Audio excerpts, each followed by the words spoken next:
അസ്സലാമു അലൈക്കും വറഹ്മത്തുള്ളാഹി വബറകാതുഹു. മേൽ പറഞ്ഞത് വായിച്ചിരിക്കുമല്ലോ. ചുരുക്കത്തിൽ മുഹമ്മദ് എന്ന ഒരു സഹോദരൻ ഉമ്മു ഹബീബ എന്നൊരു സഹോദരിയെ വിവാഹം ചെയ്താൽ അവളുടെ പേരിൻ്റെ ബാക്കിൽ ഉമ്മു ഹബീബ മുഹമ്മദ് എന്ന് പറയുന്നത് മേൽ പറഞ്ഞ ഹദീസുകളാൽ വിലക്കപ്പെട്ടതേ അല്ല. അങ്ങനെ ചേർത്തി പറയുന്നത് തെറ്റും അല്ല.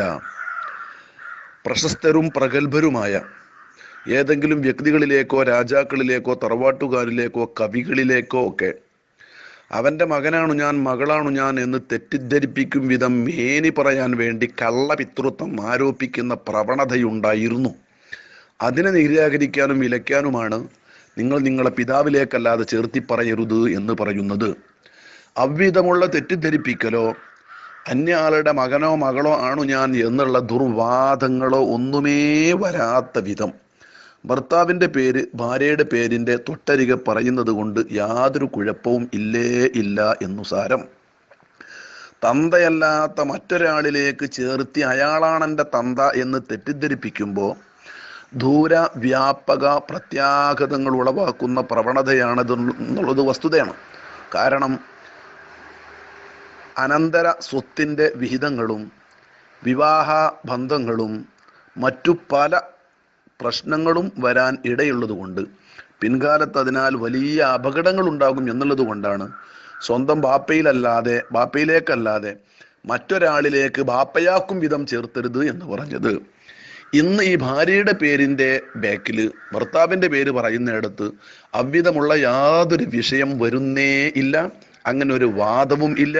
അത് വളരെ വ്യക്തമാണ്. ഞാൻ ചുരുക്കി പറയുന്നു, ഏതെങ്കിലും ഒരു ആയത്തിൻ്റെയോ ഹദീസിൻ്റെയോ തുണ്ടം കാണുമ്പോഴേക്ക് അതിൻ്റെ പരിഭാഷ വായിച്ച് അതിൽ നിന്ന് വിധിവിലികൾ കണ്ടെത്തുന്നതിന് പകരം നമ്മുടെ മുൻകാല ഇമാമുമാർ വ്യക്തമായി അതിനെ വ്യാഖ്യാനിച്ചതും വിശദീകരണം തന്നതുമാണ്.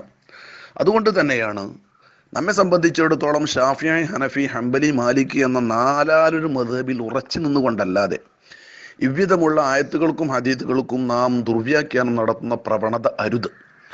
ഞാനീ പറയുന്നത് എൻ്റെ അബ്ദുൽ ജലീൽ എന്ന സഹോദരൻ ഇത് ചെയ്തു എന്നല്ലേ, തെറ്റിദ്ധരിക്കരുത്.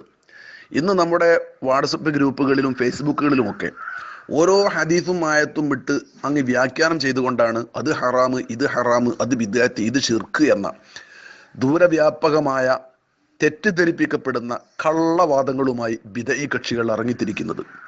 ആ ആയത്തുകളും ഹദീസുകളുമെല്ലാം മുടിനാരിഴ ചീന്തി അപഗ്രഥനം നടത്തി വിശദീകരിച്ചവരാണ് നമ്മുടെ മുൻകാല ഇമാമുമാർ, നമ്മുടെ പണ്ഡിതന്മാർ. അല്ലാഹു സുബ്ഹാനഹു വ തആല വിശ്വാസപരമായി അശ്അരി, മാതുരീദി രണ്ടാലൊരു മദ്ഹബിലും കർമ്മപരമായി ഹംബലി, മാലിക്കി, ഷാഫിഈ, ഹനഫി എന്ന നാലാലൊരു മദ്ഹബിലും അടിയുറച്ച് പടച്ച തമ്പുരാന്റെ പൊരുത്തത്തിലായി ജീവിച്ച് പൂർണ്ണ ഈമാനോടുകൂടെ മരിക്കുവാനുള്ള സൗഭാഗ്യം നമുക്കൊക്കെ അല്ലാഹു തആല നൽകുമാറാവട്ടെ. അറിവില്ലാത്തത് ചോദിക്കണം, പഠിക്കണം. നമ്മുടെ ഇമാമുമാർ ഇതെല്ലാം വ്യക്തമായി രേഖപ്പെടുത്തിയിട്ടുണ്ട്.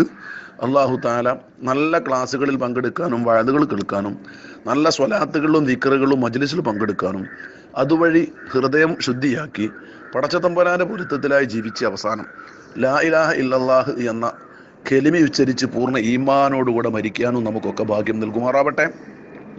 ഒന്നര ആഴ്ചക്കുള്ളിലായിട്ട് നമ്മുടെ നാട് മുണ്ടമ്പറമ്പ് മഹലിൽ വെച്ച്, പാറമൽ മഹലിൽ 3-4 ആളുകൾ മരണപ്പെട്ടു.